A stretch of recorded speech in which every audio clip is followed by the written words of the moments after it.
Second winner she has quoted AIG గురించి. అక్కడ కాంపిటీషన్లో సెకండ్ వచ్చిన మిస్ వరల్డ్ 2 ఏఐజీ గురించి ప్రస్తావించడం జరిగింది. ఖచ్చితంగా ఇది మన హైదరాబాద్ నగరానికే ఒక గౌరవం. ఈరోజు ఏఐజీ హాస్పిటల్ గౌరవం కాదు,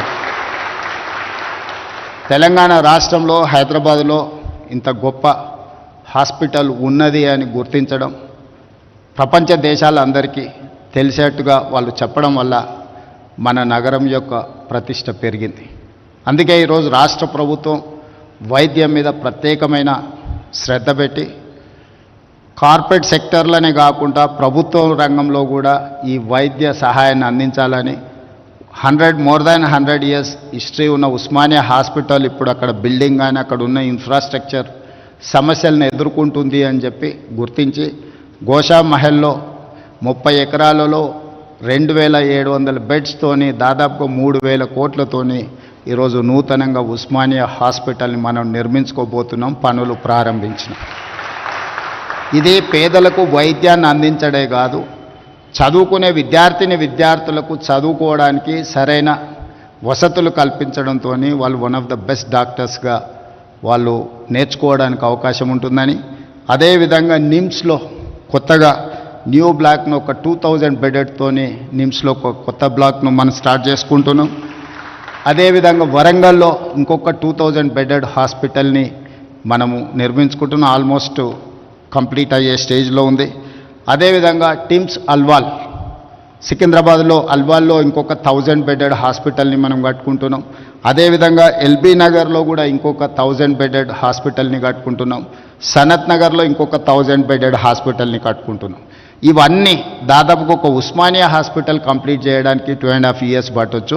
మిగతా హాస్పిటల్స్ అన్నీ కూడా బై December 9th 2025 అంటే ఈ సంవత్సరం ఆఖరు లోపల దాదాపుగా 7000 పడకల ఆసుపత్రులను తెలంగాణ రాష్ట్ర ప్రభుత్వం మీతో కాంపీట్ చేసే విధంగా, అంటే మేము ఏఐజీకి వస్తే ప్రజలు ఏ విధంగా ఇంత గొప్పగా ఉంది అని అనుకుంటున్నారో మా ప్రభుత్వ రంగంలో కూడా మీతో కాంపీట్ చేసే విధంగా ఈరోజు అన్ని వసతులను ఏర్పాటు చేయండి అని ఒక కమిటీని కాన్స్టిట్యూట్ చేసి మీ అన్ని హాస్పిటల్స్ని విజిట్ చేయించి.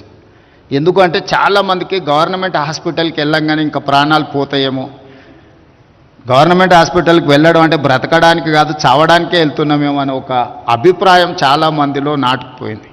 ఆ అభిప్రాయం నుంచి ప్రజలను దూరం చేయాలనేది నా ఆలోచన. ప్రభుత్వం ప్రజల యొక్క వైద్యం కోసం చాలా మొదటి ప్రాధాన్యత ఇస్తుంది. ప్రభుత్వానికి అత్యంత ప్రాధాన్యతలో విద్య, వైద్యం ఈ రెండిటికి హయ్యెస్ట్ ప్రయారిటీ కింద మేము ఫండ్స్ దాదాపుగా ఇప్పుడు 11,500 కోట్లు ఈ రంగానికి రాష్ట్ర ప్రభుత్వం బడ్జెట్ కేటాయించింది. ఒక సంవత్సరంలో 21,500 కోట్ల రూపాయలు విద్య కోసం కేటాయించాం. సో నేను ముఖ్యమంత్రిగా బాధ్యత చేపట్టిన తర్వాత పేదలకు ఉచితంగా వీలైనంత మేరకు వైద్యాన్ని అందించాలి, పేదలకు నాణ్యమైన విద్యను అందించాలనే ఒక ప్రాధాన్యత క్రమాలు పెట్టుకొని మేము ముందుకు వెళ్తున్నాం. ఇందులో ఏమాత్రం అవకాశం ఉన్నా మీ సమయాన్ని మీరు కేటాయించుకుంటూనే ప్రభుత్వం చేపడుతున్న కార్యక్రమాలకు కూడా మీ వంతు సహకారం ఉండాలి. నేను ఈ వేదిక మీద నుంచి రాష్ట్రంలో చదువుకున్న డాక్టర్లందరికీ నేను ఒక విజ్ఞప్తి చేస్తున్నాను. సంవత్సరంలో ఒక్క నెలైనా ప్రభుత్వ ఆసుపత్రులలో పనిచేయండి. 11 నెలలు మీరు మీకు నచ్చిన ప్లేస్లో మీకు నచ్చిన జీతం తీసుకొని మీకు నచ్చిన లైఫ్ను మీరు లీడ్ చేయండి. సోషల్ రెస్పాన్సిబిలిటీ కింద సంవత్సరంలో ఒక్క నెల ఎక్కడైనా మీకు ఏదో ఒక హాస్పిటల్లో ఒక నెల రోజులు డాక్టర్లు సమయం కేటాయించి పేదలకు వైద్యం చేస్తే డెఫినెట్గా you will get that pleasure.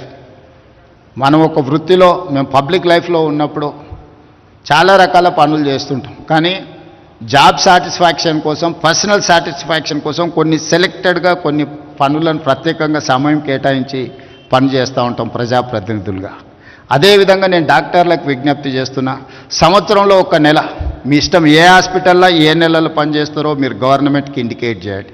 నేను అధికారులకు చెప్పిన, not only in Hyderabad, in Telangana, అమెరికాలో చాలామంది డాక్టర్లు ఉన్నారు. వాళ్ళ పేరెంట్స్ని చూడడానికో ఫ్యామిలీని కలవడానికో స్పెషలిస్టులు ఇండియాకు వస్తున్నారు. They wanted to serve something but they don't have any platform where to go, how to go, where to serve, when to serve. They don't have any information. That is why I have told my people to create a platform. Ask them to put some information. వాళ్ళు ఎప్పుడు మన దగ్గరకు వస్తుండ్రో, ఏ సమయం ఇవ్వగలుగుతారు?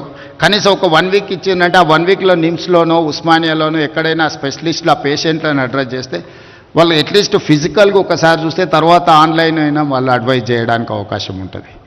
So ఈరోజు artificial intelligence నుంచి సాంకేతిక రంగంలో one of the best city జీసీసీలో కానీ ఐటీ కంపెనీలో కానీ ఈరోజు ప్రపంచంలో Hyderabad one of the destination. So మనం ఈ సాంకేతిక నైపుణ్యాన్ని ఉపయోగించుకొని హెల్త్ సైడ్ కూడా మనం పనిచేయాలి. రీసెంట్గా నేను ఏవియేషన్ మినిస్టర్ను కలిసినప్పుడు కూడా మిడిల్ ఈస్ట్ కంట్రీస్ నుంచి పేషెంట్లు రావడానికి ఉన్నారు, కానీ డైరెక్ట్ ఫ్లైట్ కనెక్టివిటీ లేదు. వాళ్ళు బెంగళూరులోనో లేకపోతే ఢిల్లీనో లేకపోతే కల్కటాలోనో ల్యాండ్ అయ్యి మళ్ళీ అక్కడి నుంచి ఇక్కడికి రావాలంటే ఆ పేషెంట్లకు చాలా ఇబ్బంది అవుతుంది.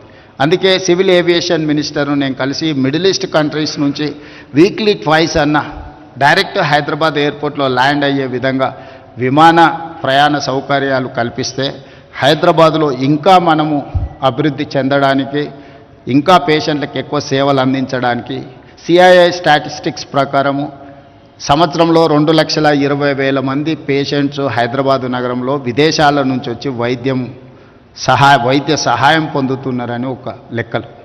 So it's highest. అంటే మన దేశంలో ఉండే మెట్రోపాలిటన్ నగరాలలో హైదరాబాద్కు వస్తున్న వాళ్ళు చాలామంది ఉన్నారు. ఇంకా రావాలని ఉన్న కనెక్టివిటీ లేకపోవడం వల్ల రాలేకపోతున్నారు. దానికి సంబంధించి కూడా కేంద్ర ప్రభుత్వంతో నేను మాట్లాడుతున్నాను. భవిష్యత్తులో ఇంకా కనెక్టివిటీ పెంచి ప్రధానంగా ఈ మిడిల్ ఈస్ట్ కంట్రీస్, రీసెంట్గా నేను జపాన్ పర్యటన చేసినప్పుడు కూడా అక్కడ కూడా వాళ్ళు నిస్సహాయత వ్యక్తం చేస్తూ ఉన్నారు. మనం నెక్స్ట్ ఫోకస్ పెట్టాల్సింది జపాన్ మీద. ఏజింగ్ పీపుల్ ఎక్కువ ఉన్నది అక్కడనే. యంగెస్ట్ పాపులేషన్ ఉన్నది ఇండియాలో, ఏజింగ్ పాపులేషన్ ఉన్నది జపాన్. ఈ రెండింటి మధ్యలో ఎక్కడో ఒక దగ్గర కనెక్టింగ్ బ్రిడ్జ్ మనం బిల్డ్ చేయాలి. అందుకే జపనీస్ లాంగ్వేజ్ మన వాళ్ళకు నేర్పించడానికి nursing side there is an huge demand. వాళ్ళకి అసలు ఎక్కడా వాళ్ళకు హ్యూమన్ రిసోర్స్ లేకపోవడం వల్ల చెప్పారు 18 ఇయర్స్ నుంచి 40 ఇయర్స్ లోపల 68% పాపులేషన్ ఉంది మన దేశంలో. సో మన బిగ్గెస్ట్ అసెటే మానవ వనరుల సంపద.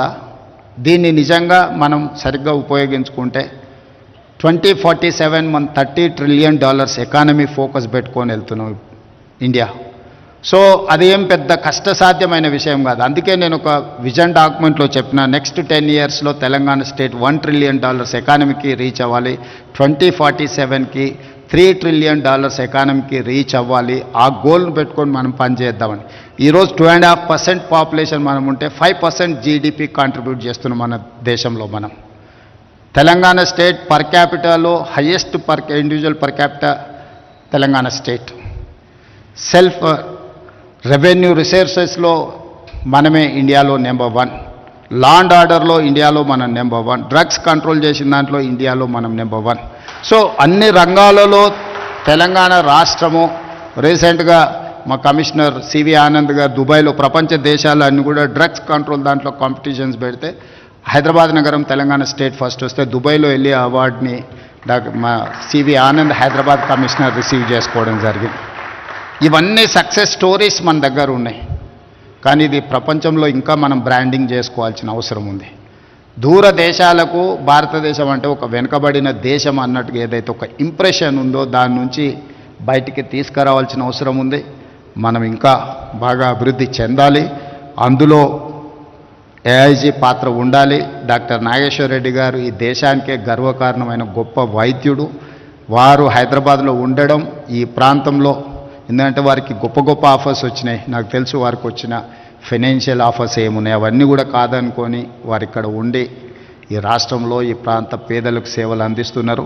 వారిని మనస్ఫూర్తిగా అభినందిస్తూ ఒక మంచి కార్పొరేట్ హాస్పిటల్ని తక్కువ ఖర్చులతో పేదలకు అందుబాటులో సిటీ సెంటర్లో ప్రారంభించినందుకు యాజమాన్యాన్ని అందరినీ